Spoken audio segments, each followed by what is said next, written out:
Dan untuk itu saya bacakan sedikitlah diorangnya yang dapat saya kumpulkan dalam masa dekat ini. Beliau Muhammad Ashraf Muhammad Ridwan berasal dari Tasik Belugor, Pulau Pinang. Pengajian awal di kampung Melayu, Pulau Pinang, terus kepada Mahat Tampi sampai ke Kelantan, baru ke Perlis, dan habis sekali menyandang mahasiswa jazah Sarjana Muda Universiti Malaya bagian urusan usuludin dan fiqh. Dan beliau popular di KTV dan sebagai pemuda, dan telah banyak rancangan beliau di media, dan terkini ialah dalam kuliah Maghrib Masjid Panglima kita live dari sini. Dan itu tidak makan masa. Tentu saya beritahu juga, kita boleh tadi Maghrib ini pada 7.31 dengan Maghrib, dan kita akan apabila dalam sepanjang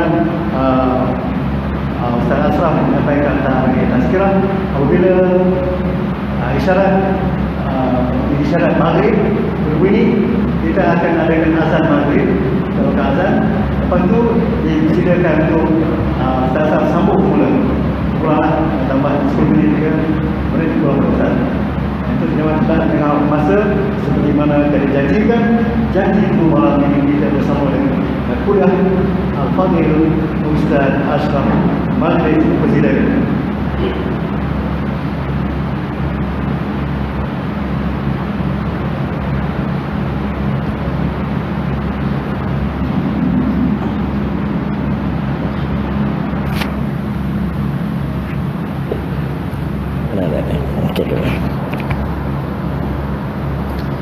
Baik. Assalamualaikum warahmatullahi wabarakatuh. Assalamualaikum warahmatullahi wabarakatuh. Alhamdulillah wassalatu wassalamu ala asyrafil anbiya'i wal mursalin sayyidina wa maulana Muhammadin wa ala alihi wa sahbihi ajma'in. Allahumma faqihna fid din wa 'allimna at-ta'wil wahdina siratal mustaqim.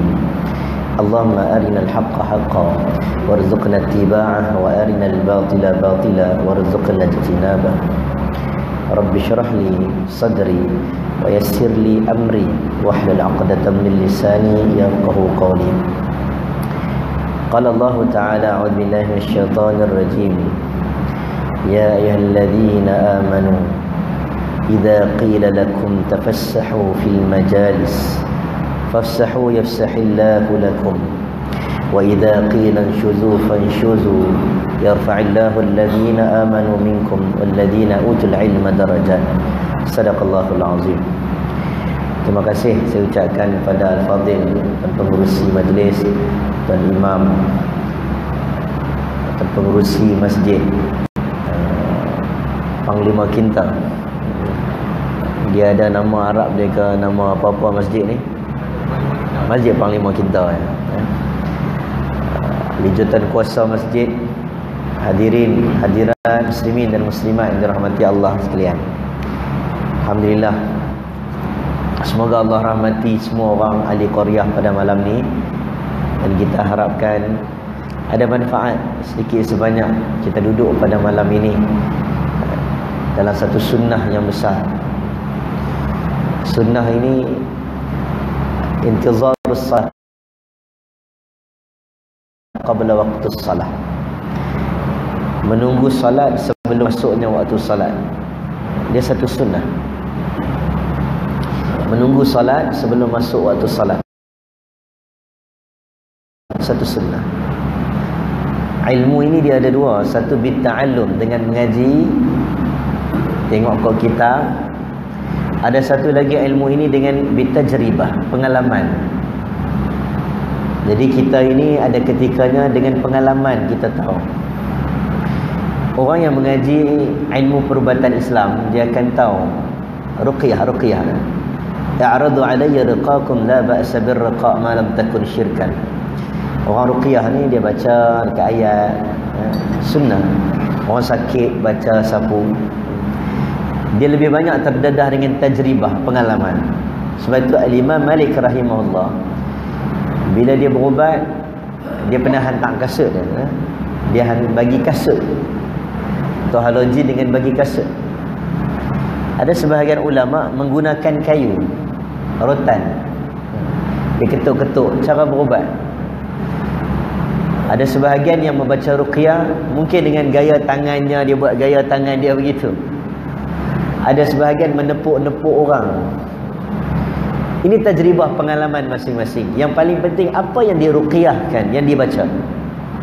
Jangan ada syirik, jangan ada pertolongan selain daripada Allah. Maka dia boleh baca apa pun. Jampi-jampi, yang diutamakan jampi ma'thur daripada Nabi, sama ada daripada Quran, ataupun Al-Imam Ibn Hajar Al-Asqalani menyebut dia ada pengalaman boleh membaca jampi dengan bahasa Arab tanpa ada unsur syirik, maka dia juga dibenarkan. Jadi tuan-tuan ada pengalaman pegang, sentuh, guna kayu, guna kasut dan sebagainya, pengalaman. Jadi ilmu pengalaman ini diambil kira. Sebab itu orang masing-masing pengalaman masing-masing. Ada orang semayang, kita tengok dia semayang atas kerusi, kita tak tahu dia rasa sakit tu takat mana.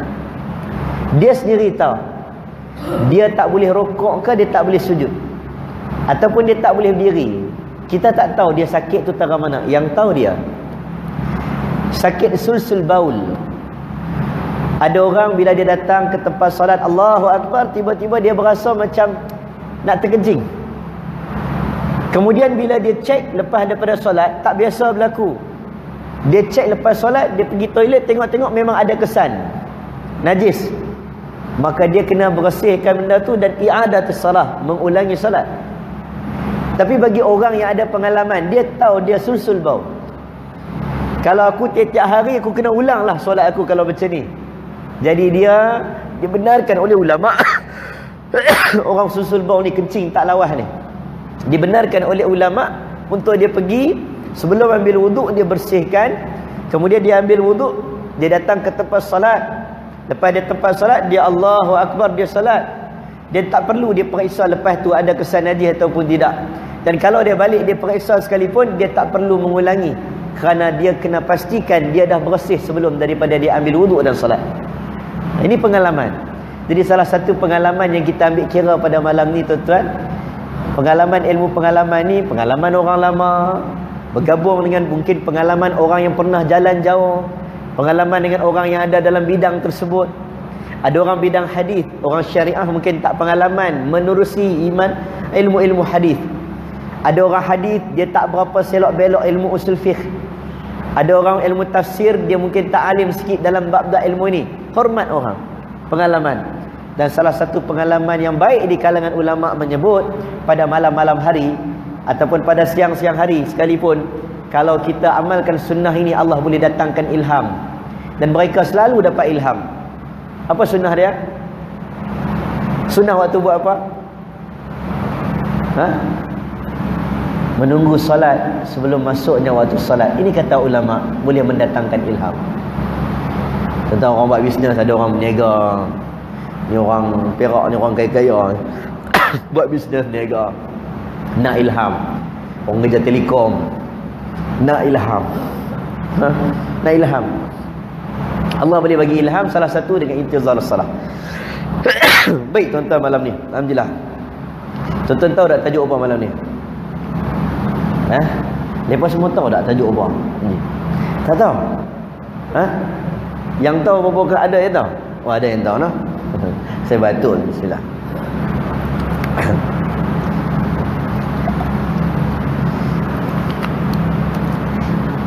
Baik, tajuk malam ni yang saya dapat daripada pihak penganjur, beradablah dengan ilmu. Beradablah dengan ilmu.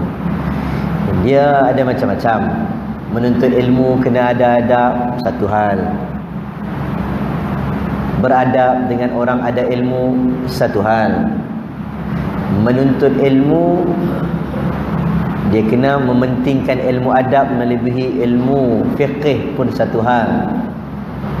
Dan malam ni bincang tentang beradab dengan ilmu. Kita ni macam mana nak adab kita dengan ilmu, ataupun macam mana kita bila dah ada ilmu nak jaga ilmu yang ada dalam dada kita, apa adab dia?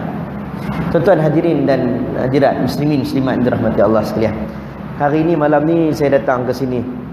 Untuk datang, saya mula tadi mukadimah ayat Quran surah Al-Mujadalah. Ya ayyuhalladzina amanu idza qila lakum tafassahu fil majalis. Saya mula daripada awal.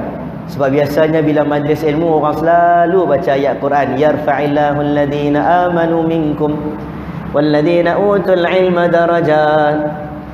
Orang yang mana ada ilmu dan beriman di kalangan kamu, Allah angkat satu darjat. Orang selalu baca ayat tu, tapi dia jarang baca daripada permulaan ayat tersebut. Dia tak baca habis ayat tu. Sebab itu saya mula tadi, saya baca bagi penuh ayat tu. Selalu mana-mana ada tulisan yarfa'illahu alladzina amanu minkum walladzina utul ilma darajat, ustaz-ustaz pun akan baca. Tapi sayang kalau tak baca penuh, sebab ayat yang penuh sangat penting. Yarfa'illahu alladzina amanu minkum walladzina utul ilma darajat mula dengan ayat yang lain. Ya ayyuhalladzina amanu idza qila lakum tafassahu fil majalis.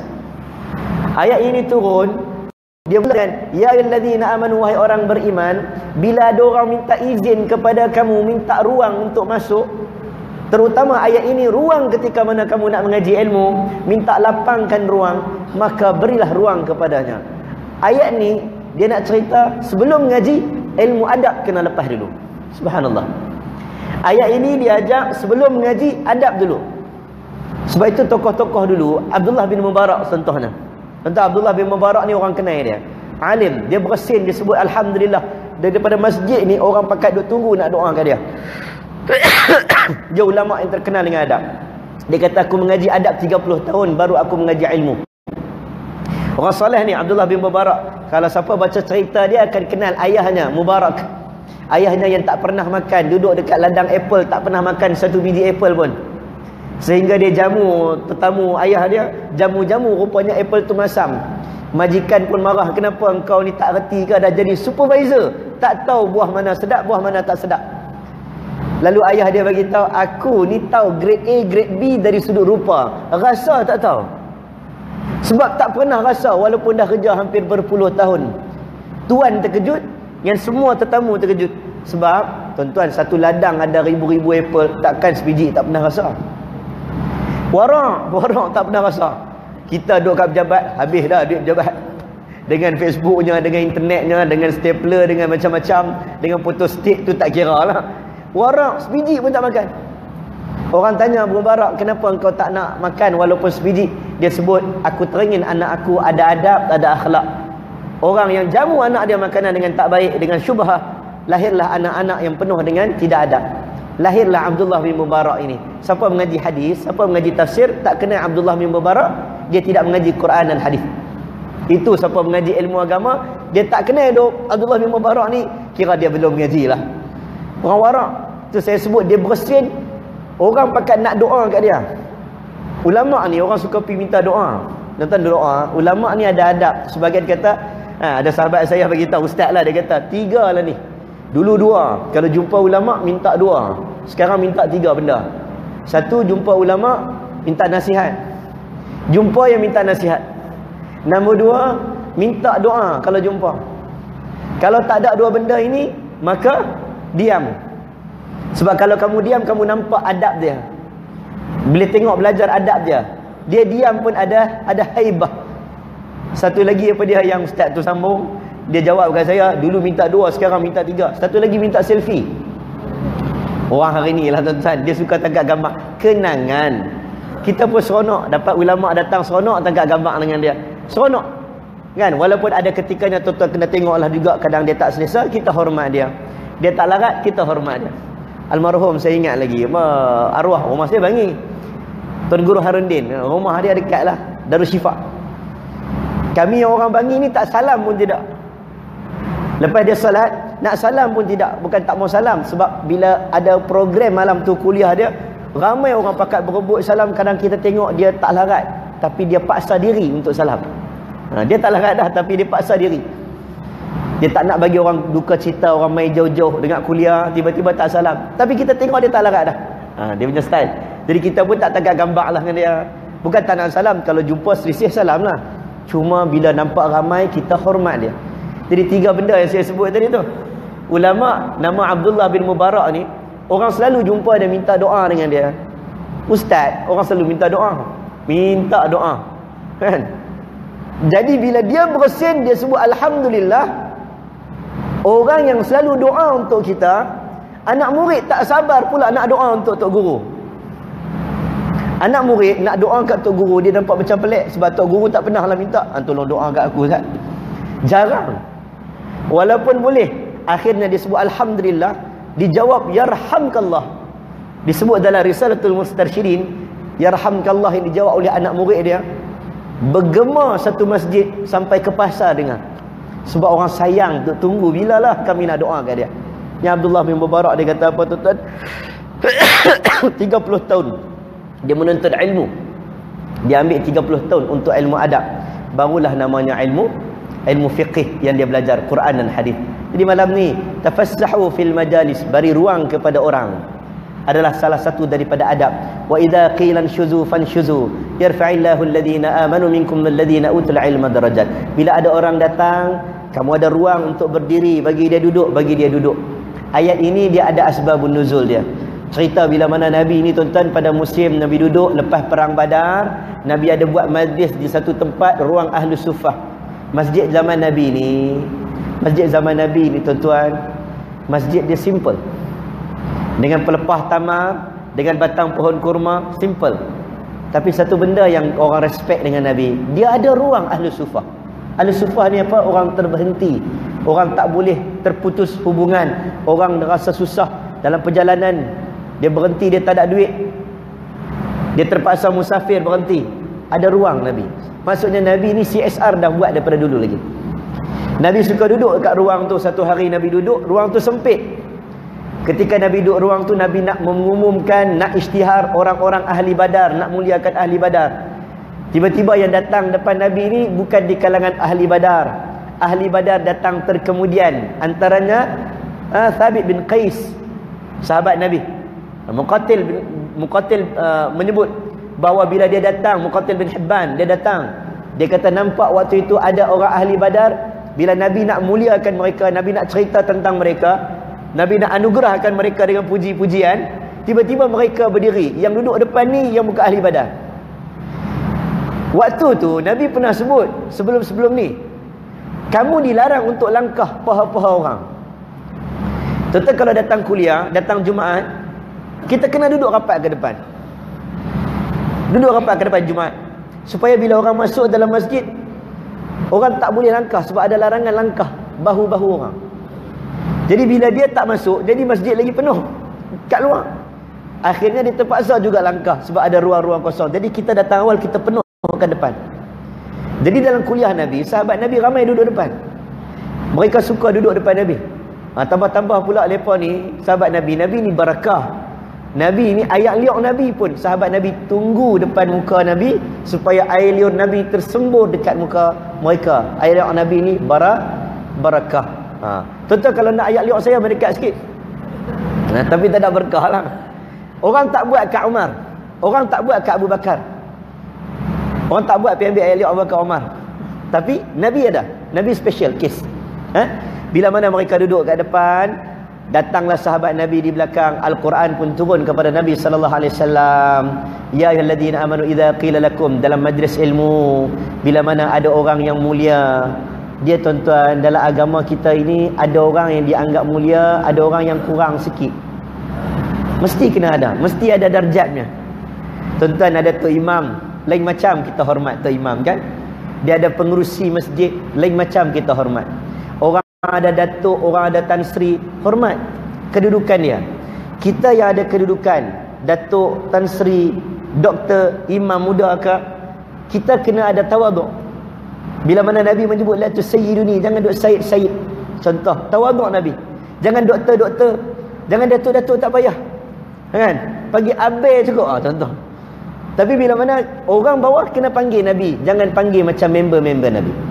Macam member-member yang lain, la taj'alu du'a'ir rasul ka du'a'i ba'dukum ba'dha. Al-Quran turun tegur sahabat Nabi, walaupun Nabi Muhammad itu sahabat kamu, jangan panggil macam member kamu. Maka Abdullah bin Amr al-As kata, kami ketuk pintu rumah Nabi guna kuku kami, akhlak, guna kuku kita. Sahabat Nabi Umar al-Khattab, dia cakap, dia suruh base, tuan-tuan, Umar ni tinggi, dia lebih kurang 2 meter lebih tinggi dia. Pernah menyebut dia pernah naik kuda kecil, kaki sampai tanah. Kita naik kuda jatuh. Dia Umar ni tinggi, dalam Sirul Alam Nubala tinggi dia 2 meter lebih. Jadi Umar ni suara dia agak tinggi. Tapi bila mana datang satu ayat yang dalam surah Hujurat, la tarfa'u aswatakum fawqa sautin nabi. Anda tak pernah nampak ayat ni kat mana? Ayat ni dekat maqam Nabi, ada tulisan khat dah. Kan tulisan khat? Serupa kita lah. Tak nampak tu. Mana masjid tulisan khat? Ada? Dia tulis apa tu? Dekat-dekat mimbar. Tak nampak? Kabur dah, nampak?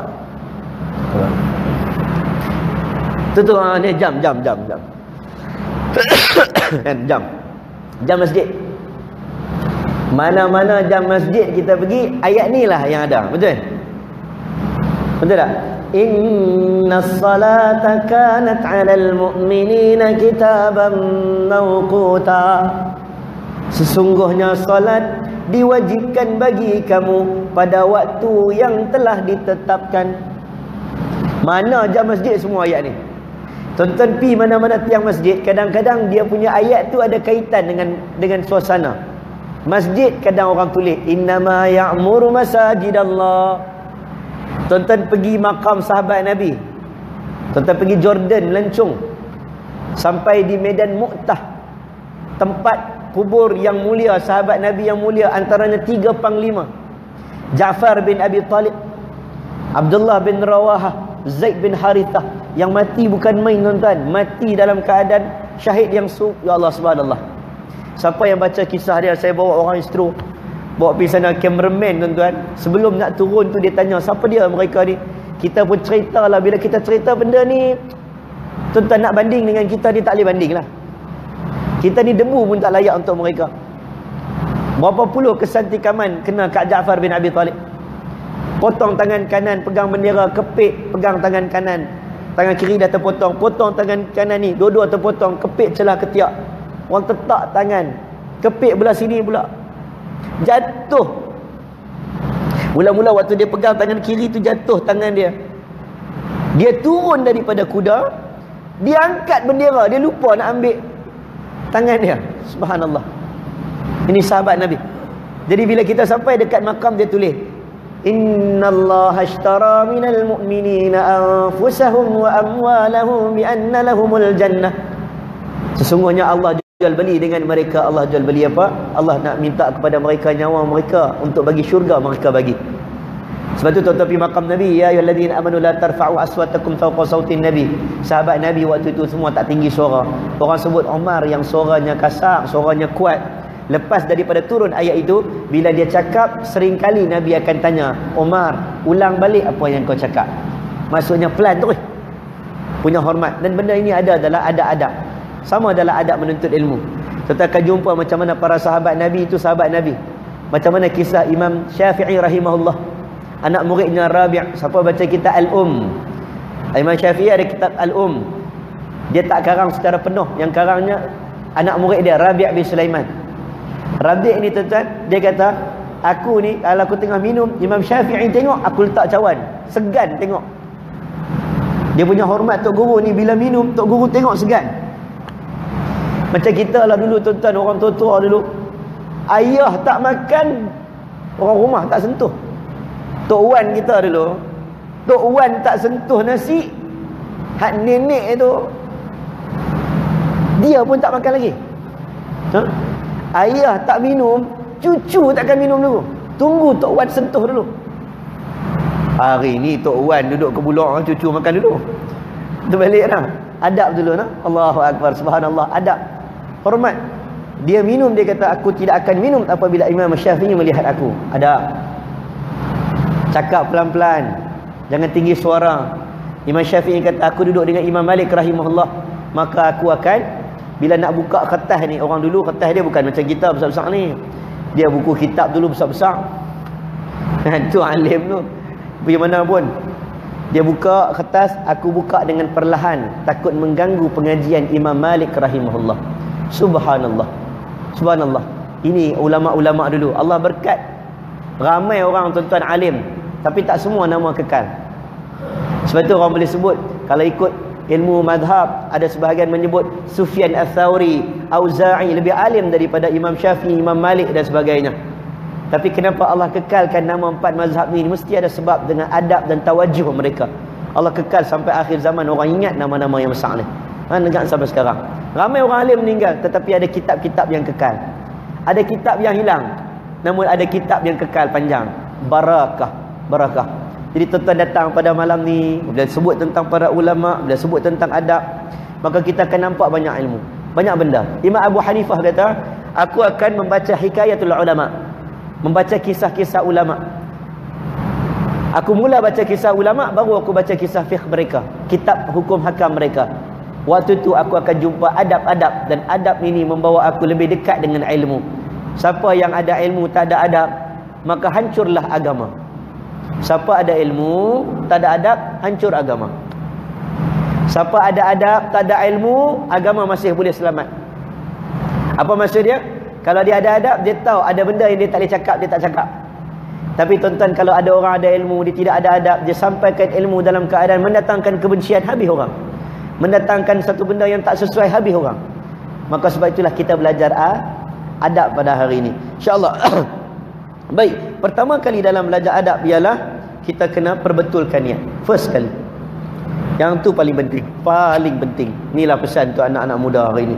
Masuklah saya, tuan-tuan, siapa-siapalah kita. Bila kita mengaji ilmu, ada sebahagian yang mengaji ilmu ini dan apa yang Nabi sebut 1400 tahun dulu, hari ini kita tengok macam betul. Apa yang Umar sebut 1400 tahun dulu, hari ini kita tengok pun macam betul. Nabi dalam Sahih Muslim dan Bukhari pernah menyebut tentang orang yang niat menuntut ilmu untuk menunjuk-nunjuk di kalangan orang alim dan untuk berdebat di kalangan orang jahil. Sebab memang ada orang yang memang niat begitu. Dia menuntut ilmu untuk berdebat dengan orang jahil dan menunjuk alim, menunjuk hebat di hadapan orang alim. Siapa yang meletakkan niatnya begitu, falyatabawa maq'adahu minan nar. Dia dah ready tempat duduknya dalam api neraka Allah. Tuan-tuan, ilmu yang kita nak sampai, tambah-tambah ilmu agama. Kalau niat daripada awal tak betul, rosak agama. Sebab tu kita mengaji beradab. Duduk elok-elok. Tuan-tuan datang, mungkin ada sebahagiannya datang pada malam ni ke malam-malam bila. Tuan-tuan datang, ada sebahagiannya mungkin tak dengar ilmu. Dia duduk kat belakang, tapi dia dapat adab. Dapat adab duduk dengan orang alim. Saya bukan alim, tapi kalau tuan-tuan duduk dengan orang soleh, tuan-tuan dapat adab. Tetapi majlis ilmu bukan semata untuk ilmu, untuk dapat adab. Imam Abu Ahmad bin Hanbal, siapa tak kenal Imam Ahmad bin Hanbal? Ahmad bin Hanbal ni siapalah tak kenal? Semua orang kenal.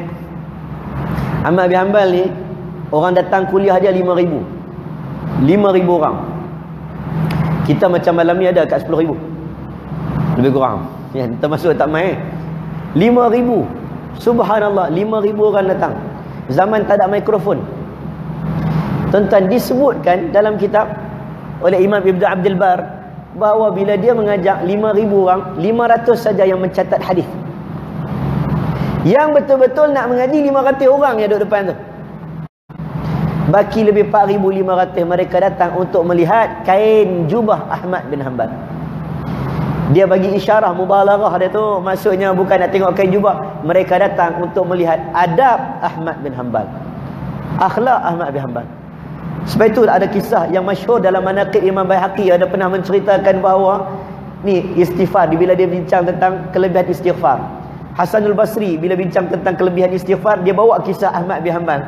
Kisah yang masyhur, yang ramai orang pernah dengar, tentang dia dengan pembuat roti. Ini cerita masyhur lah, Ahmad bin Hanbal. Ahmad bin Hanbal ni orang soleh, Orang kenal dia, waktu muda orang kenal dia. Tapi sayang waktu hujung usia dia masuk penjara teruk. Teruk dia dengan Khalifah Mu'tazilah Ma'mun dulu. Dia ni special lah. Dia kena masuk penjara sekali dengan satu sel dengan pencuri. Pencuri paling teruk kat bandar dia kena masuk satu sel. Pencuri ni hakim tanya, engkau bersalah ataupun tidak? Pencuri tuan-tuan, dia takkan mengaku salah. Dia kata aku tak bersalah. Bila dia tengok Ahmad bin Hanbal masuk kat penghakiman tentang Al-Quran makhluk ataupun tidak, Ahmad bin Hanbal sampai kesudah lawan masuk penjara. Zaman Ahmad bin Hanbal ramai imam Ahlus Sunnah lagi, tapi ramai yang diam, tak berani. Dia seorang berani. Ahmad bin Hanbal ni, dia seorang yang berani lawan dengan imam Khalifah Mu'tazilah waktu tu. Kerajaan waktu tu Mu'tazilah. Jadi dia masuk penjara, duduk satu penjara dengan pencuri. Pencuri tu kata, Ahmad bin Hanbal, aku yang mencuri, aku tahu aku mencuri. Tapi bila hakim tanya, adakah engkau mencuri? Aku cakap, tak, aku tak mencuri, aku lawan. Ahmad bin Hanbal, aku tanya, hang rasa hang betul ke hang salah? Akidah hang betul atau bersalah? Ahmad kata, aku tahu akidah aku betul. Malu kalau engkau tak mempertahankan kebenaran. Aku yang curi pun aku pertahankan aku. Duduklah dalam penjara tuan-tuan, kena usung tengah padang pasir, tengah jalan dengan panas-panas bulan Ramadan. Imam besar. Bila dah habis khalifah, dah meninggal, dah habis dah, datang pemerintahan baru, tengok dia dibebaskan. Subhanallah. Nak diberikan wang pampasan, dia tak nak ambil. Kemudian dia meninggal dunia. Dikatakan hampir 1.5 juta orang datang salat jenazah Ahmad bin Hanbal. Subhanallah.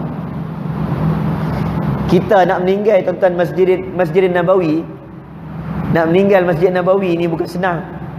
Orang Madinah kalau jumpa orang Malaysia meninggal dekat Masjid Nabawi, kena usung masuk kubur Baqi'. Orang Madinah kata ni ahli syurga. Tak pernah bawa orang jenazah Melayu, orang Melayu meninggal. Ada sahabat seorang, subhanallah. Dia pengacara TV, dia seksi sikit, perempuan. Jadi ceritalah, ayah dia baru masuk paper baru ni, meninggal. Ayah dia mu'alaf, baru masuk Islam. Meninggal bila? Malam Jumaat. Solat waktu bila? Waktu solat Jumaat. Paling kurang 500,000 tak lari Masjid Nabawi. Paling kurang. Kubur yang paling baik di Baqi'. Dia lebih hebat daripada Ma'la. Kalau kubur yang lebih hebat Baqi'. Tempat ibadat paling baik di Mekah, Masjidil Haram. Ma'la tu belakang Masjidil Haram, Baqi' belakang Masjid Nabawi. Nak meninggal 500,000. Ahmad bin Hanbal dikatakan hampir 1.5 juta orang datang salat jenazah dia. Orang ambil wuduk daripada waktu duha sampai waktu asar, baru habis orang ambil wuduk. Ni kata orang soleh. Apa cerita dia buat roti tu? Kan dia waktu muda-muda orang kenal Ahmad bin Hanbal. Orang dulu ulama tuan-tuan, orang kenal kitab, orang tak kenal muka. Orang sekarang orang kenal ustaz-ustaz dalam YouTube. Orang tak nampak kitab ustaz tu mana, kitab dia. Orang dulu lah alim, subhanallah. Ahmad bin Hanbal, kitab dia orang baca Ahmad. Dia masuk satu kampung, dia mengaji. Dia daripada kecil, contoh kalau baca kisah Ahmad bin Hanbal ni sedih. Mak dia ni ibu tunggal. Banyak tokoh-tokoh ulama besar, mak dia tu ibu tunggal. Mak dia tawakal hantar anak mengaji ke Yaman. Dia balik, dia pergi mengaji Baghdad dan sebagainya, jadi alim, terkenal nama dia. Dia pergi ke pasar, dia orang miskin. Bila dia nak belajar, dia tak ada duit, dia jual kayu api. Tengah duk usung kayu, orang tengok dia. Orang jutawan nampak, ya Ahmad bin Hanbal, kenapa engkau usung kayu api? Pergilah mengaji. Kami bagi scholarship kan kau. Macam tu lebih kurang. Tak payahlah duk jual kayu api, kami belanja, kami bagi kau makan. Dia letak kayu, dia menangis. Nahnu qaumun miskin. Aku orang miskin, aku keturunan orang miskin. Hamba semua puji aku, dia kata. La ya'lamu nas ma fi dhunubi. Kalau manusia semua tahu dosa-dosa aku, mereka takkan puji aku. Jangan duk puji aku lah. Wara' orang dulu. Dan sebab tu Ahmad bin Hanbal bila dia keluar daripada penjara, bila dia kena seksa, bila hari pertama dia kena diambil waktu dia sembahyang tahajud, tentera Khalifah Ma'mun ambil dia, ikat tangan dia, usung besi ni. Orang dulu punya style tuan-tuan, gari kaki-kaki sekali. Nak naik kuda tu, waktu dia naik kuda tu, dia jatuh, penat. Dia tak cerita kat siapa, dia cerita kat anak dia ya. Anak dia bagi tahu, ayah aku ni tak cerita kat siapa, aku seorang yang tahu. kisah malam pertama dalam penjara. Ayahku cerita dekat aku, bila ayahku masuk dalam penjara, ayahku waktu malam penjara gelap, ayahku tak pernah tinggal tahajud. Ahmad bin Hanbal tak pernah tinggal tahajud. Ni anak dia Abdullah. Anak dia kata, bila mana nak ambil wudu, bila mana nak ambil wudu, ayahku menangis sebab tak ada air wudu. Malam pertama masuk penjara, ayahku menangis. Bukan menangis sebab masuk penjara, menangis sebab tak boleh salat tahajud. Maka ketika itu ayahku tak cerita kepada siapa, ayahku cerita kepada aku seorang. Ayahku menghulurkan tangannya, dia terasa tangannya ada air, lalu dibasuh wudu. Ni karamah para ulama, ni karamah special Imam Ahmad bin Hanbal. Ni diceritakan oleh Abdullah. Dia hulur tangan, dia rasa air dan dia ambil wudu. Dia tak tahu air itu datang daripada mana. Warang tuan, kita tuan-tuan, kalau hulur tangan air turun, satu dunia kita cerita. Punya tak hebat ni. Masuk dalam Facebook, oh, sebentar tadi karamah telah berlaku. Dia cerita lah. Orang tak like, dia like sendiri. Ini bezanya. Nak kata tadi, dia pergi mana yang tadi cerita dengan pembuat roti tu? Dia tidur masjid, tak ada rumah. Dulu bukan ada homestay. Macam tak? Mengaji dulu bukan ada homestay. Abang kita, haji kita tak apalah, duduk manjui. Banyak pusat pengajian, barakah, boleh duduk rumah banyak-banyak. Dulu tak ada. Tidur masjid. Biasanya masjid tu, Tok Siak tu okey, malam tu tak macam mana Tok Siak tu garang dia tu. Imam Bahaqi sebut, kebetulan malam tu Tok Siak tak kenal tu Imam Ahmad. Tengah-tengah tidur, Tok Siak kata tak boleh tidur kat sini. Dia pun warak, dia tak ada lah macam kita yang sebut, ni imam muda ni tak pergi tidur. Tak ada. Dia pun diam, tak kata apa. Tiba-tiba datang pembuat roti. Orang buat roti ni, dia waktu pagi dia jual roti, malam dia uli tepung kan. Bila waktu malam dia jaga, dia nampak laki ni, dia tak kenal Ahmad bin Hanbal. Dia kata, wahai si fulan, tidurlah dekat kilang kat rumah aku, kita buat roti. Hang tidur, aku buat roti. Ahmad pun tidur, dia buat roti. Sambil mata Ahmad duk buka, kumat kami, duk tengok yang pembuat roti tu. Sambil dia uli tepung, mulutnya pun duk kumat kami. Mulut macam duk baca sesuatu. Ahmad pun dengar, rupanya laki yang buat roti ni, dia sedang istighfar pada Allah. Astaghfirullah, astaghfirullah, astaghfirullah, astaghfirullah. Tuan-tuan, orang buat bisnes kena banyak istighfar. Orang buat bisnes kena banyak istighfar. Orang kahwin tak ada anak kena banyak istighfar. Orang tanam pokok tak menjadi, istighfar. Saya balik pada Kedah, orang menoreh tuan, Ustaz, getah RM2.15 dia Ustaz. Hari tu time kaya zaman Pak Allah dulu, dia cerita habis. Zaman dulu RM7. Oh, jalan action kami ni RM2 lebih Ustaz. Dia punya tepuk dia istighfar. Jadi yang tukang buat roti ni, dia istighfar. Ahmad bin Hanbal ulama, dia tahu kelebihan istighfar. Dia bangun, dia tanya, wahai si fulan, berapa lama kau istighfar? Dia sebut daripada start uli sampai pagi istighfar. Subhanallah. Ahmad bin Hanbal tanya, berapa lama dah kau buat macam ni? Dah berpuluh tahun semenjak aku jual roti, aku istighfar.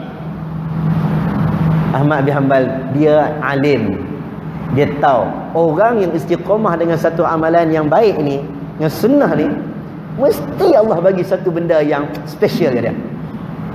Dia tanya, wahai si pembuat roti, adakah engkau pernah Allah kurniakan sesuatu yang khawariqul adah, benda mencari adat, macam karamah lah lebih kurang? Ada tak benda-benda tu Allah bagi kat hang special?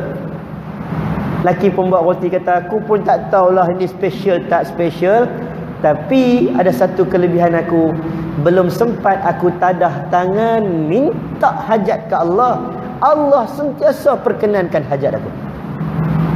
Sebab tu kalau siapa baca kelebihan istighfar, Hasanul Basri bawa kisah ini. Siapa baca kisah tentang kelebihan, cerita tentang kelebihan istighfar. Lalu buat roti tu pun beritahu, cuma satu je aku duk minta doa ni daripada dulu sampai sekarang tak makbul. Ahmad bin Hanbal tanya, apa kelebihannya? Apa benda yang kau minta kau tak dapat lagi? Lalu pembuat roti tu jawab, aku minta kepada Allah, tolonglah pertemukan aku dengan Imam Ahmad bin Hanbal. Menangis Ahmad bin Hanbal. Sebab orang doa nak tengok muka dia. Subhanallah. Orang dulu tuan-tuan, orang alim, orang doa nak tengok, nak jumpa pun jadi dah. Habis hambal kata, Allah ni rupanya biasanya Tok Siap tak garang, malam ni Tok Siap garang. Aku biasa tidur kat masjid, malam ni tak tidur kat masjid. Rupanya dalam 1000 kilometer aku datang ke sini. Semata-mata Allah nak makbulkan doa orang yang rajin beristighfar. Allah makbulkan doa engkau. Akulah hamba bihamba. Dan ini kelebihan orang alim dulu. Dia dapat dengan adab dia, orang datang kasih sayang. Sebab itulah macam saya sebut tadi, Risalatul Mustarsyirin disebut tentang Abdullah bin Mubarak. Orang dulu baca doa khutbah biasa baca Allah maghfirlil muslimin wal muslimat. Tiba-tiba bila mana ada ulama meninggal, antaranya Abdullah bin Mubarak, tok khatib baca Allah maghfirlil muslimin wal muslimat. Lepas tu dia baca, ya Allah ampunkan dosa orang muslimin dan muslimat, dan ampunkan dosa Abdullah bin Mubarak pada hari kewafatan dia. Pi kat masjid lain, orang ni balik jemaah kata, tok khatib tadi baca macam tu juga. Pi kat masjid lain, tok khatib tu kata baca macam tu juga. Walaupun zaman dulu tak ada teks khutbah jakim. Tak ada teks khutbah jakim ni. Tapi kenapa tiba-tiba 2-3 masjid sayang bila ada adab ni, Allah bagi kepada mereka ni cahaya, barakah. Dengan azan dulu, insya-Allah.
Memang jujur saya berhabislah sikit, ambil masa sikit lah. Terima kasih Tuan luang waktu. Semoga Allah ampun dosa semua orang yang tunggu pada malam ni, insyaAllah. Okay, tadi kita cerita pengalaman-pengalaman dan juga kisah-kisah yang boleh kita ambil iktibar. Nama-nama yang subur sampai hari ini. Nama kita belum tentu. Kalau Pak Buya Hamka, kan dia punya penulisan dia kritis. Bahasanya tu sangat mendalam. Dia menyebut bila mana orang itu meninggal dunia, kalau ada 2 jenazah. Satu jenazah dikebumikan dengan tanah yang sama, tempat yang sama, orang yang uruskan adalah orang yang sama. Maksudnya ada 2 jenazah, yang urus orang sama, tanah sama. Tapi bila dikebumikan, satunya orang pergi meninggalkan kuburan itu tanpa bercerita tentangnya. Satu lagi jenazah, orang pergi meninggalkan dengan kesedihan dan air mata. Orang bercerita tentangnya, namanya subur sepanjang masa. Maksudnya, kata Pak Buya Hamka, cita-cita dia, biarlah kematian ini tidak mematikan diriku. Ada orang umur kita 60-70 tahun ni tuan-tuan, tak panjang. Tapi ada orang lama dia, kekal jasa bakti dia. Kan bahasa dia yang macam pali sikit. Kalau hidup sekadar hidup apa? Kalau hidup sekadar hidup, babi di hutan juga hidup. Nak sebut babi pun takut tau kita. Khinzir, bahasa dia pedas sikit. Dia sebut babi tu bagi terasa. Kita kalau tersepak pun orang sebut khinzir kau. Oh, sebut babi kau, dia nak maki orang kan. Dia bagi terasa sikit. Kalau hidup sekadar hidup, babi di hutan juga hidup. Kalau kerja sekadar mencari kerja, kera di hutan juga keluar bekerja mencari rezeki. Hidup kena ada matlamat yang panjang, maksudnya. Ini adab. Adab ni buat orang sayang, orang kasih. Baik, bila kita dah bincang tentang adab, maka kita bincang apa adab kita dengan ilmu. Saya gariskan sebelum pukul mana jam? Ke mana? 8.41. Okey. 8.41 lah. Mana tu? 8.48. Okey. Dalam 12 minit kita habis sikit je. Laju express. Yang pertama, perbaiki niat, saya dah cerita. Kemudian bila kita beradab dengan adab dengan ilmu ini, yang pertama menyatakan yang benar lebih daripada apa yang kita suka. Ya ayyuhallazina amanu kunu qawwamina billahi, ya kunu qawwamina lillahi syuhada'a bil qist. Wa la yajrimannakum syana'anu qaumin 'ala alla ta'dilu, i'diluhu aqrabu littaqwa. Ada hari ni tuan-tuan, pandangan kita rasa macam kena kot kita. Ada hari pandangan tu tak kena, menang kat kita, tak sedap hati kat kita. Kita utamakanlah kebenaran lebih daripada apa yang sedap hati kat kita. Ada ketikanya pandangan itu tak kena kat kelompok kita. Kebenaran ada pada kelompok sebelah pihak yang lain. Aku lebih mencintai kebenaran, walaupun kebenaran itu tak mengena dengan kelompok aku, kerana aku sayangkan kebenaran lebih daripada kelompok. Ini adab dengan ilmu. Semua orang ada adab macam ni, maka dia orang akan hormat orang. Sebab akhirnya kebenaran akan dinaikkan, bukan kelompok yang akan dinaikkan. Namun yang berikutnya, bila bincang hormat pada beradab dengan ilmu, maka juga perlu menghormati orang yang ada ilmu. Salah satunya menghormati para ulama ataupun ustaz-ustaz ataupun siapa saja yang ada ilmu di kalangan kamu. Maka bila kita ada ilmu, kita kena hormat orang ada ilmu, supaya kita ini tak menjerumuskan diri kita dalam satu hadis yang Nabi menyebut, barang siapa yang memerangi wali Allah, maka Allah akan memerangi dia. Siapa yang memerangi wali Allah? Apa maksud wali Allah? Orang yang beriman. Kadang-kadang sebahagian tafsir kata tak semestinya orang alim, saja-saja tak suka ke orang beriman, orang biasa tapi dia beriman, benci dekat dia, maka Allah akan memerangi dia. Jadi kita menghormati mereka. Yang berikutnya, antara adab kita dengan ilmu ialah kita meningkatkan takut kepada Allah. Tidaklah seorang ulama, orang yang ada ilmu itu, melainkan bila dia ada ilmu, dia makin takut dengan Allah. Ini janji Allah, innama yakhsyallaha min ibadihil ulama. Siapa yang mana takut, sesungguhnya, innama ni satu penegasan kuat. Macam innama ya'muru masajidallah, innama ni menunjukkan bahawa seolah-olah sesungguhnya pasti orang yang takut akan Allah ini ialah di kalangan orang yang ada ilmu. Yakhsyallaha min ibadihil ulama. Maksudnya bila ada ilmu, makin takut dengan Allah.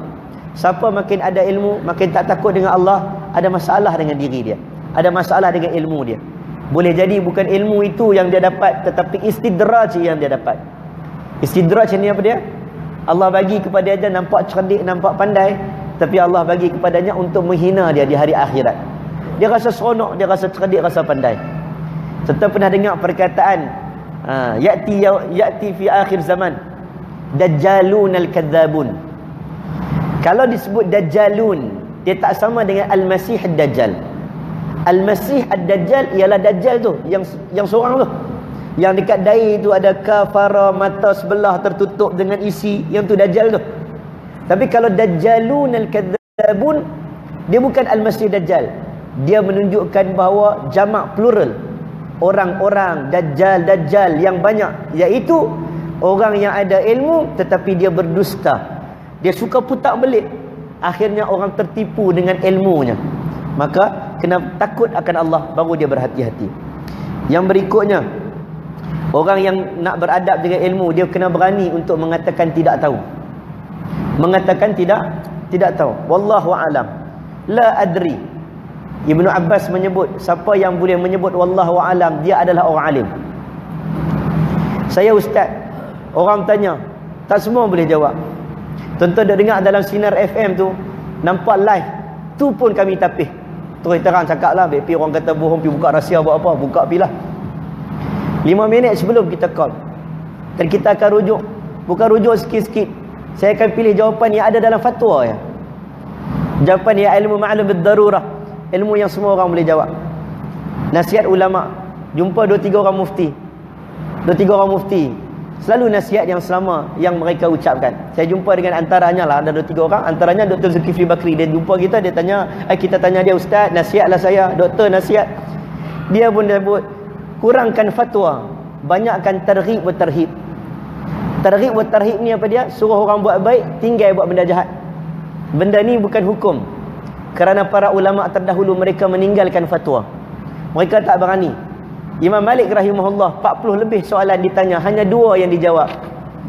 Yang lain semua tak jawab. Orang kata koman lah Imam Malik ni, 40 soalan orang tanya 2 yang boleh jawab.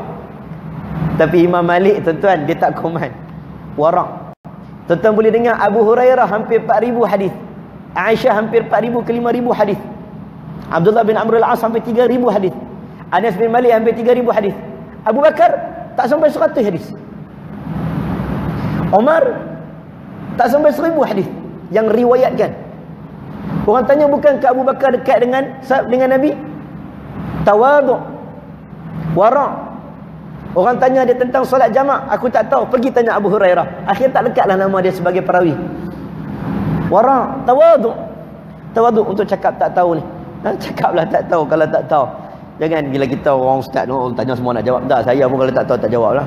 Kan kita pun kona tak tahu, cakap dia tak tahu. Tak apa, itu tanda keimanan, dia adab dengan ilmu. Kemudian orang namanya ada ilmu, kita semua lebih-lebih adab dengan ilmu ialah meninggalkan dosa. Meninggalkan dosa. Tuan-tuan, yu'tabir rajul yaumal qiyamah fa yulqa fin nar. Satu hadis yang menakutkan, ketika mana seorang lelaki dikumpul di padang mahsyar bersama dengan ahli neraka yang ramai. Tiba-tiba lelaki ini dicampak, fa yulqa fin nar, daripada tempat yang tinggi, puncak jatuh ke lantai. Tempat tinggi jatuh ke lantai. Tuan-tuan, neraka ni jauh. Nabi pernah duduk dengan sahabat, Nabi mendengar bunyi yang sangat kuat. Nabi tanya, kau tahu tak bunyi apa itu? Sahabat Nabi kata tak tahu. Nabi bagi tahu, itulah jatuhnya orang yang diazab daripada api neraka. Kamu tahu tak berapa jaraknya? Hampir 70 tahun dia dilontarkan baru sampai dengar bunyi yang menakutkan. Seorang lelaki ni dicampak daripada tempat tinggi. Fatandaliqu aqtabu batnihi, perut dia pecah bila campak daripada tempat yang tinggi. Ahli neraka semua tengok lelaki ni. Fayaduru biha kama yadurul himaru fir raha. Subhanallah. Dah perut terburai, Allah ambil dia, Allah giling dia, kisar dia sampai hancur. Sampai hancur. Maka orang dalam ahli neraka tanya, ya Allah, siapa lelaki ini? Ketika itu mereka melihat dan mereka nampak dan mereka kenal lelaki ini. Mereka tanya, ya Allah, malaka ya fulan? Wahai fulan, apa yang kau buat? Bukankah engkau ni kami kenal waktu hidup di dunia dulu? Engkau suruh orang buat baik, engkau larang orang buat jahat. Tapi kenapa engkau paling teruk di kalangan kami? Maka waktu itu Allah menjawab, dia laki yang ni menjawab, ya, aku suruh orang buat baik, aku suruh orang tinggalkan benda jahat, tapi akulah tak buat benda baik itu, dan akulah tak tinggalkan perbuatan jahat itu. Aku kena lebih teruk daripada ahli neraka yang lain, tuan-tuan. Subhanallah. Sebahagian ulama mensyarahkan hadis ini, mengatakan hadis ini untuk orang-orang yang dinamakan orang agama. Takut dengar ustaz-ustaz ni. Kami Tok Syekh kami baca ni, kami menangis dalam kelas. Tok Syekh bagi warning dekat pelajar-pelajar student master. Dia bagi tahu, dengar benda-benda ni, jangan buat dosa dah. Bila kita dah sampai satu tahap, kita dah ada ilmu, tinggalkan dosa. Sudah dah, bukan zaman-zaman kita dah. Kita dengar. Kemudian kita sombong dengan ilmu. Jangan makin ada ilmu makin kepak lain macam. Kepak, orang kata kepak lain macam. Jangan sombong. Ada ulama yang begitu hebat. Ingat arwah Allahu Akbar. Syekh Tahir. Bukan Syekh Tahir. Dia ahli jawatan kuasa fatwa Kedah. Saya pernah awal saya keluar Imam Muda dulu. Awal dulu ceramah dekat kampung dia. Dia umur 90 lebih. Dia antara zaman-zaman awal, zaman-zaman fatwa memali dulu dia dah ada dah. Antara pandangan yang diguna pakai zaman dia dulu. Terkenal dia.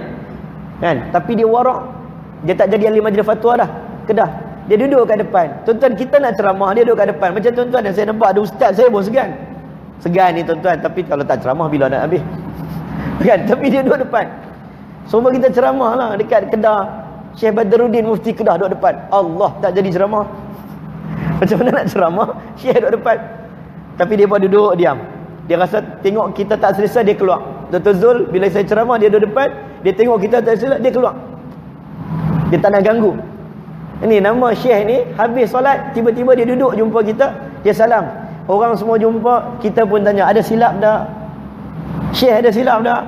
Dia kata, tak ada. Ahsan tak ya akhi? Ahsan tak, ahsan. Engkau dah baik.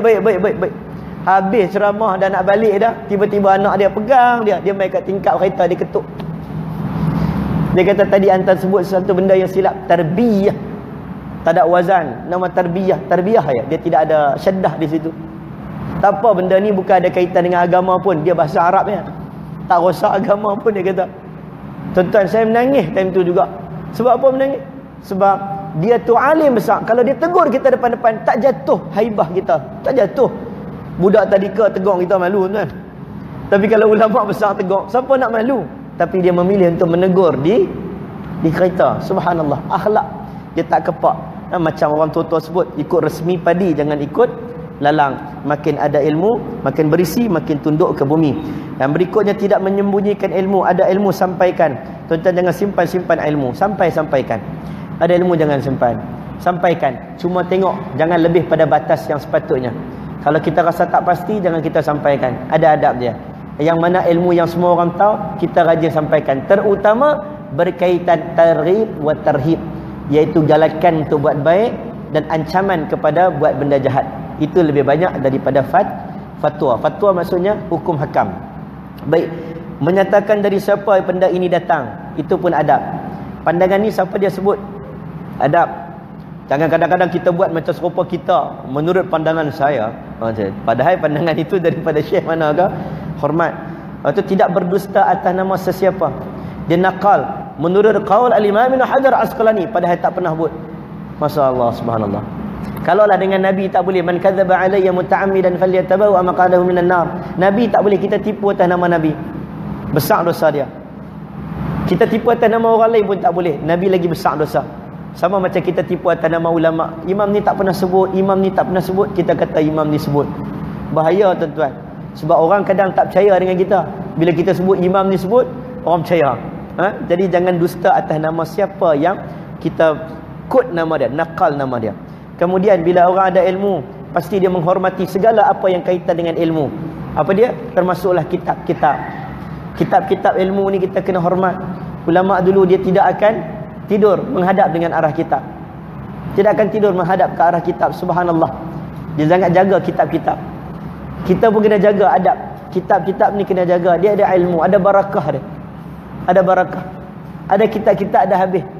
Tuan-tuan dulu ingat tak kitab Matan Ajrumiyah? Siapa mengaji pondok dia akan mengaji Matan Ajrumiyah yang hijau kuning tu. Hijau kuning.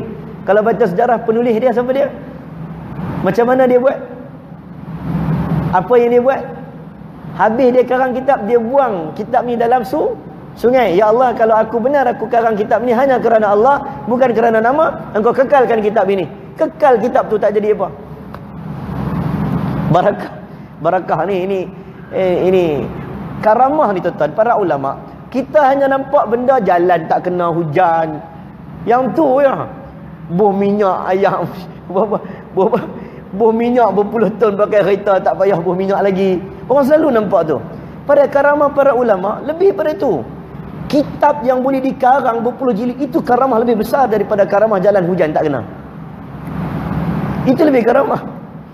Imam Nawawi 40 tahun, tapi kitabnya subhanallah, Syarah Sahih Muslim tebal. 40 tahun dia hidup. Itu karamah. Walaupun dia jalan hujan turun, dia basah. Orang kita ni karamah benda-benda pelik. Dia ni power, dia ni tak. Yang tu betul, Allah boleh buat, Allah boleh bagi, tapi bukan itu lebih utama. Para ulama karang kitab yang tak pernah terfikir, itu pun karamah. Al-Imam Ibn Athir dia karang kitab Arba'in Buldan, matan 40 hadis 40. Imam Nawawi karang 40 hadis, dia pun 40 hadis. Tapi 40 hadis yang dia karang daripada 40 perawi yang berbeza, daripada 40 buah negara yang berbeza. Dia jalan kaki zaman tak ada MRT tu. Dia pergi satu-satu tempat, dia ambil hadis, kutip 40. Orang kata macam mana lah Imam Bukhari hafal ratus ribu hadis. Tu orang sebut karamah. Mustahil orang boleh hafal macam tu. Karamah. Yang tu lebih besar karamah dia daripada jalan kaki atas yang macam tu lah, lebih kurang. Itu lebih besar. Ini kelebihannya. Kemudian menulis kitab. Kalau kita ada adab, kita menulis. Kita dah ada ilmu, tuan bawa khutut. Tuan bawa. Siapa-siapa lah kalau boleh tu kita bawa. Kita ada ilmu, kita merasakan bahawa kita susah untuk menghafal.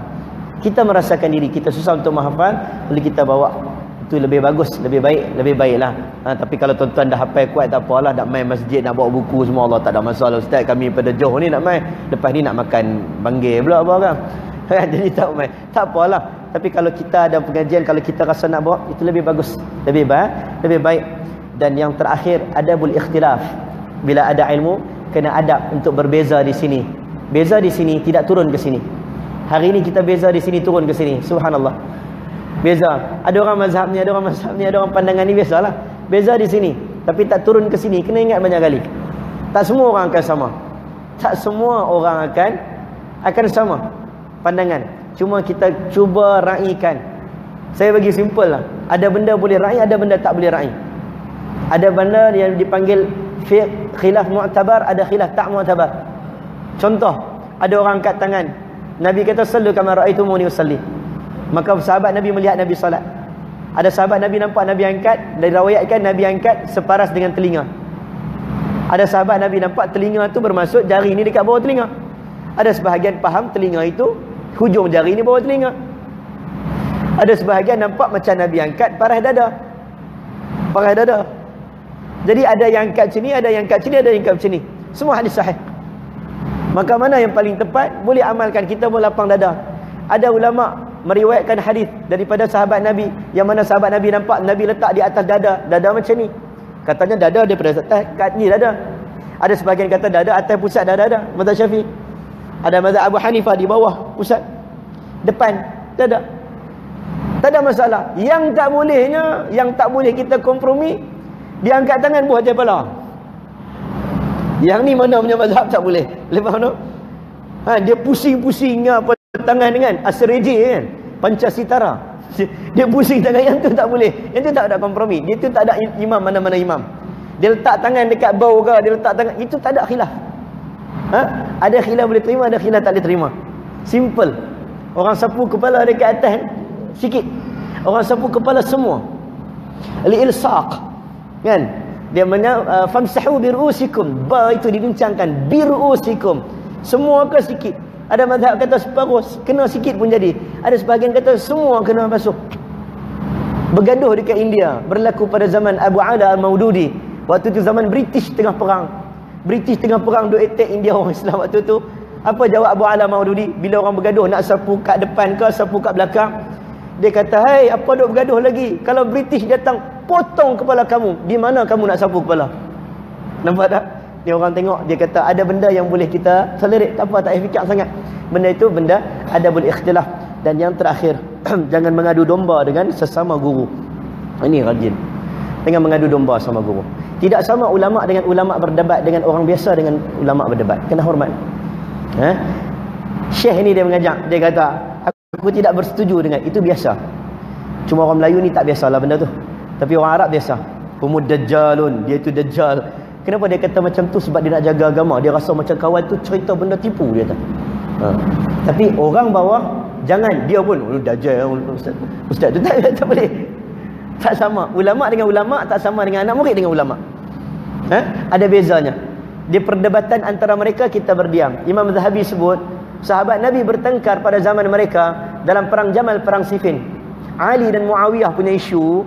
Bukan sikit orang bahas. Ali dengan Muawiyah, sahabat Nabi 30 orang tak sampai, kata Imam Ibn Sirin. Yang lari semua lari, tak tahu siapa betul. Nak kata siapa betul tak tahu. Imam Zahabi kata, kalaulah Allah dah selamat tangan kita daripada darah para sahabat Nabi, jangan kotorkan lidah kita. Kedua-duanya baik, ada baik dua-dua orang. Carilah kebaikan. Mereka bukan maksum. Ustaz-ustaz bukan maksum. Mereka bukan Nabi. Mereka bukan maksum. Mungkin kebaikan yang banyak pada mereka itu menutup keburukan mereka yang sedikit. Itu cara kita. Kebaikan yang banyak ditutup keburukan mereka yang sedikit. Kita pejam mata sikit lah. Ada orang dia duduk dengan Tok Guru ni, dia hentam orang belah situ. Jangan. Tak baik. Dia pergi mengadu domba. Dia pergi jumpa ustaz ni. Ustaz tu kata, tak payahlah sebut ustaz tu kata. Melainkan benda itu benar-benar mengganggu gugat agama akidah Islam. Ustaz, saya rasa pandangan begini-begini. Ustaz pada pandangan. Jangan jadi batu api di antara sesama ustaz. Al-Imam Bukhari rahimahullah bergaduh dengan Az-Zuhli. Anak murid Imam Bukhari siapa? Imam Muslim. Imam Muslim bergaji dengan Zuhli, mengaji dengan Imam Bukhari. Dua-dua orang dia bergaduh. Dua-dua orang, Bukhari dengan Zuhli ni bergaduh. Tak setuju pandangan. Imam Zuhli rat dia. Yang ni rat kawan ni. Imam Muslim kata aku pening kepala. Tapi bila dia mengaji dua-dua, apabila dia melihat adab berada pada Imam Bukhari, aku meninggalkan Imam Zuhli dan aku pergi kepada Imam Bukhari. Tapi aku tidak menghina guruku. Adab. Tak hina guru. Biar mereka bergaduh, aku tidak. Allahu a'lam bissawab. Cukup tuan-tuan. 9 ngam. 8 minit lebih. Makruh orang kata lebih-lebih no. Insya-Allah. Jadi ada apa-apa tuan-tuan nak tanya? Ada apa-apa nak tanya tak? Ustaz ni, minta maaf lah ambil masa yang panjang, minta maaf ambil masa panjang. Sekali-sekala main. Bukan senang nak main kampung orang kuat semua ni, panglima. Ni mana? Ada apa? Kau ada apa? Ya cukup dah. Insya-Allah. Ayah.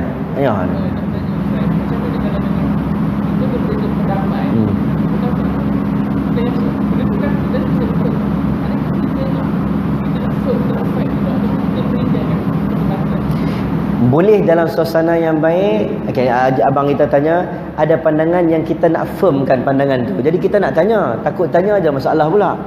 Macam tu. Bersisir dengan kawan kita pandangan. Okey, adab dalam berdebat, berjidal.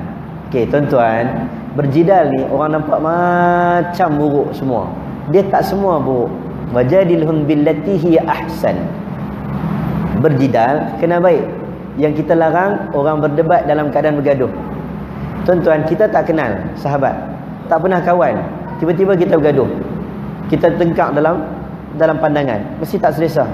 Tapi kalau kawan tu kita ada tafahum, ta'aruf, dah baik, jamu makan, duduk makan sekali, duduk makan satu meja, aku punya pandangan macam ni lah, hang punya pandangan macam mana? Tak, aku tak setuju. Kita sampai ke sudah pun beza kat sini ya, sini tak beza. Boleh berjidal, tak ada masalah.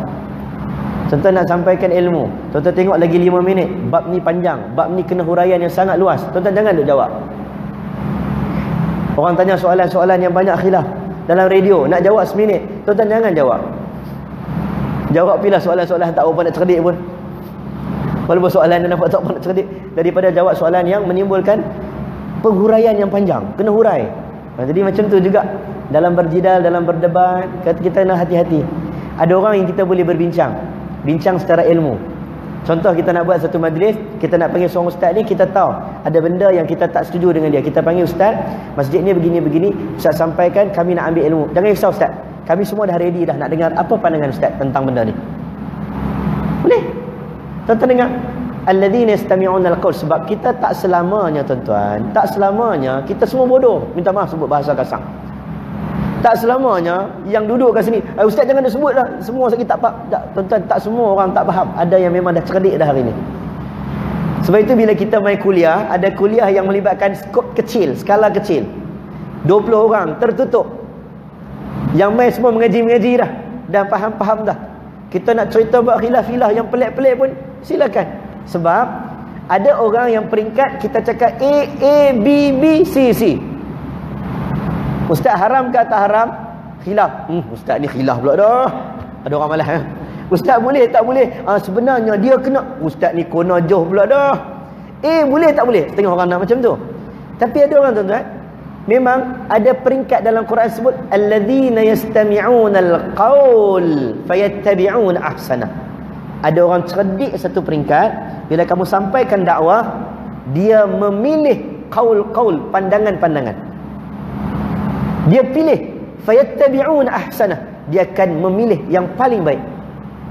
Maksudnya ada ketikanya kita mengajar, ada orang yang tengok peringkat umur dia, tuan-tuan boleh pilih pandangan mana tuan-tuan suka. Ada ketikanya orang begitu, kita kena ke tengah begitu. Ada ketikanya orang tu kita kata A, B, B, C, C, senang. Sebab tu fatwa, apa maksud fatwa? Pemutus.